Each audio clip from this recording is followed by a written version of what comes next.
1 Roi chapitre 3 à partir du verset 16. Deux femmes prostituées vinrent chez le roi et se présentèrent devant lui. L'une des femmes dit: pardon mon Seigneur, moi et cette femme nous demeurions dans la même maison. Nous sommes ensemble. Demeurer dans la même maison peut dire nous faisons le même métier. Nous sommes dans un même domaine. Moi et mon ami Jackson, nous sommes dans la même maison. Nous servons les seigneurs. Pour ces deux femmes, elles travaillaient ensemble et même vivaient ensemble comme des prostituées. Ceux qui sont tailleurs sont dans la même maison. Ceux qui sont politiciens sont dans la même maison. Ceux qui sont chanteurs sont dans la même maison. Ceux qui sont architectes sont dans la même maison. Et je suis accouché près d'elle, encore dans la même maison. Et regarde, 3 jours après, cette femme aussi a accouché. Deux femmes qui ont vécu un miracle dans la même période. Une a accouché 3 jours après, l'autre aussi a accouché. Pas les mêmes jours, mais même saison, même période. Comme nous aussi, nous vivons une période. La période où il y a les élections. La période où le pays est en train d'aller vers autre chose. Nous habitons ensemble. Aucun étranger n'était avec nous. Pourquoi cette femme dit ça? C'est parce que s'il y avait un étranger, elles allaient directement dire ce qui nous arrive, c'est à cause de l'étranger. Elles ont dit non, il n'y avait pas d'étranger ici. Il n'y avait que nous. Regarde, le fils de cette femme est mort pendant la nuit.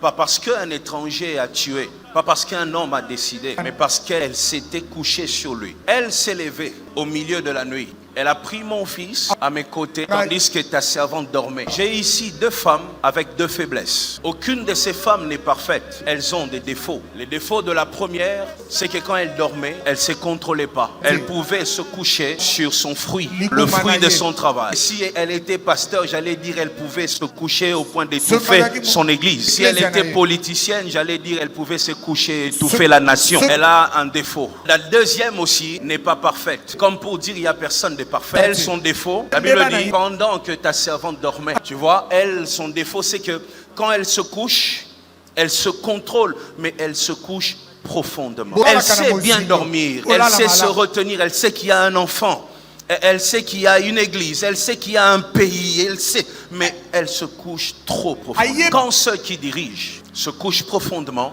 on nous donnera ce qui ne nous appartient pas. Est-ce que tu m'entends? Regarde, le matin je me suis levé pour allaiter mon fils, comme si c'était un jour normal. Ça fait 3 jours qu'elle avait son enfant. Le premier jour elle a allaité, deuxième elle a allaité, le 3e jour elle a allaité. Elle se disait aujourd'hui aussi, ça sera un jour normal. Et la femme dit, et voici, il était mort. Quand il dit il était mort, elle ne fait pas référence à l'enfant du voisin. Elle fait référence à son enfant. Mon enfant est mort. Et comme une mère qui a aimé l'enfant, elle s'est mise à faire quoi? À pleurer. Elle est entrée dans un deuil. Mon fils, elle pleurait. Jusqu'à ce qu'un moment, elle-même dit, je l'ai quoi? Regardez comment?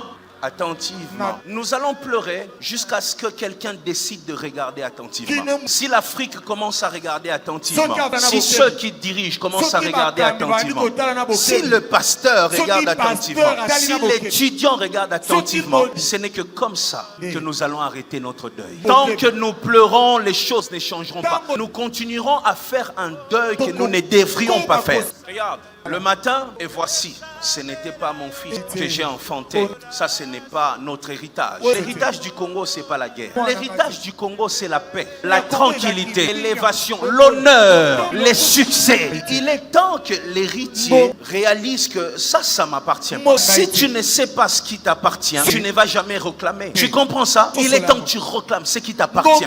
L'autre femme dit, au contraire, c'est mon fils qui est vivant et c'est ton fils qui est mort. Mais la première répliqua, nullement.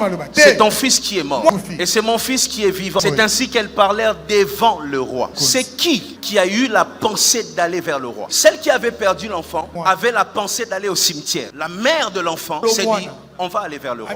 J'encourage la pensée de l'élection. Je décourage la pensée du cimetière, la pensée de la guerre, la pensée des tués, la pensée de on a déjà perdu, c'est bon. Je décourage cette pensée. La nation doit encourager tout homme qui a la pensée d'aller vers le roi. Quand tu entends roi, tu penses à qui? À un président? Non. Nous entrons dans une semaine où le roi ne sera pas au palais de la nation. Dis cette semaine, c'est moi le roi. Cette semaine, c'est toi qui décides. Cette semaine, c'est toi le roi. C'est toi qui tranches. À qui on va remettre l'enfant? Est-ce que je parle à l'église là? Cette semaine, c'est toi Salomon. C'est la semaine où le roi n'est pas dans un bureau. C'est la semaine où le roi ne passe pas dans un cortège. C'est la semaine où la maman qui vend les matembele devient la reine et c'est elle qui dirige. C'est une semaine de privilège pour toi. Eux sont comme ces deux femmes. C'est à moi l'enfant, c'est à toi l'enfant.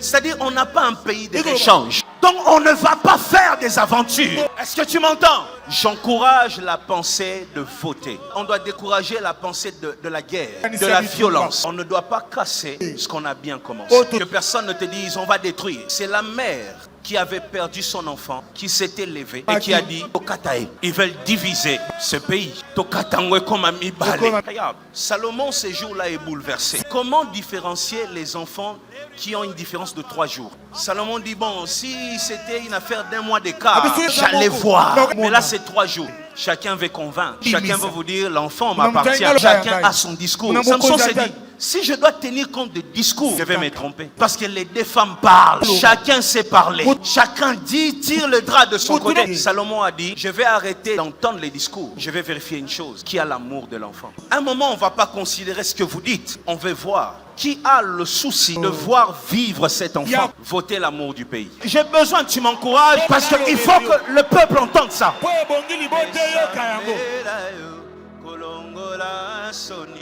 Yambo Kananga